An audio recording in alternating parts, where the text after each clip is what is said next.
burine kok sik enek kok tak butute. Dek. Ayo demi dekatkan campur sari Krisna Budaya.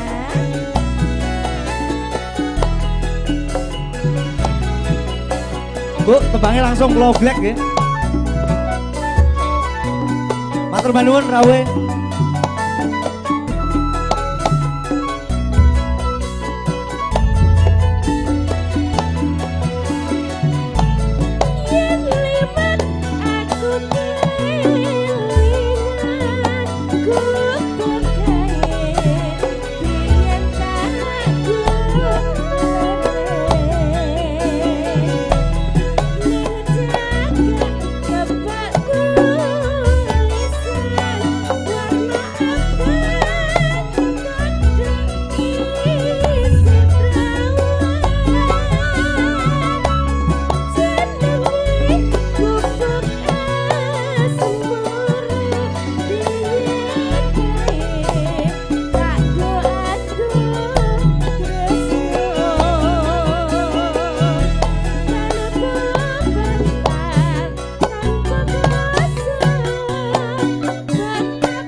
David Beckham mesti terkindil-kindil karo aku. Sik tas nginjen aku lho, Mas. David Beckham. Heeh. Sing rambutnya berintik piye? Utuk. Lah kuwi waduh Cristiano Ronaldo ngapur ae. Tak kira kuwi disoting aku kaget. David Beckham sik biagus wae lho nginjen aku. Dek, sampean purun mami ya, Dek. Nggih, Mas. Perasaanmu piye, Nduk? Langsung pak piar-pior ngono hatiku. Lah aku sing kuwi ya kaget. Kok ketok ireng mungkruk kruwel-kruwel apa aku. Ireng mungkruk ndi? Bae ndase tukang soting. Yo nggodas barang Mas, mosok awak tok rene Mas Amne. Ndas barang dicangking lho. Pak jaluk diuyek iki ketoke. Kenapa jaluk diuyek? Teko ndi Cahyu kuwi, Bang? Catatan sakjroning ati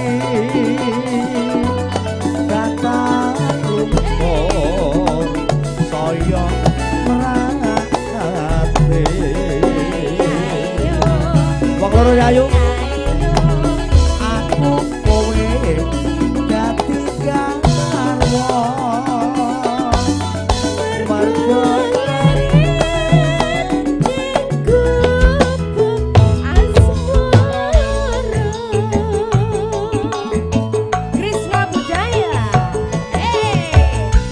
kaya ngene Cahyu penake.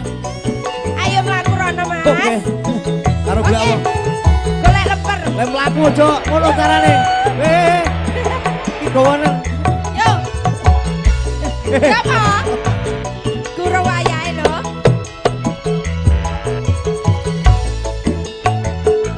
Monggo Apa yen liwat aku kelingan ku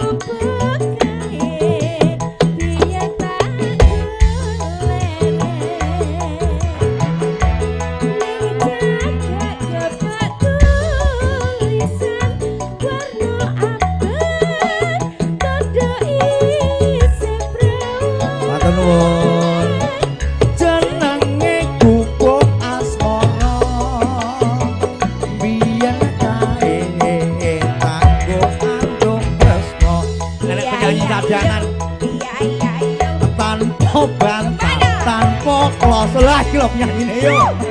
Bot abote.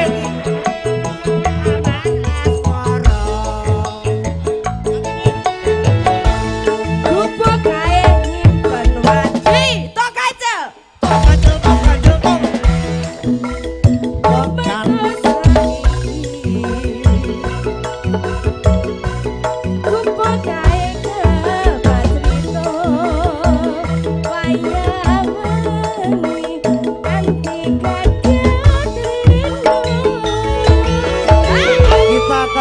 Studio 5 barangkali di Studio 5 ini ada Sing ado permintaan. pisan nek iso.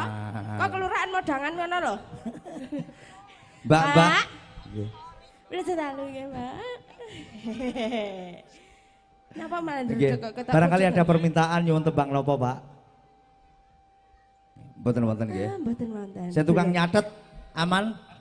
Aman? Saking mriki tukang nyatet aman? Ya ampun. Cadetan sakjroning ati disotek Datang lutut saya mata ati. kita masuk TV.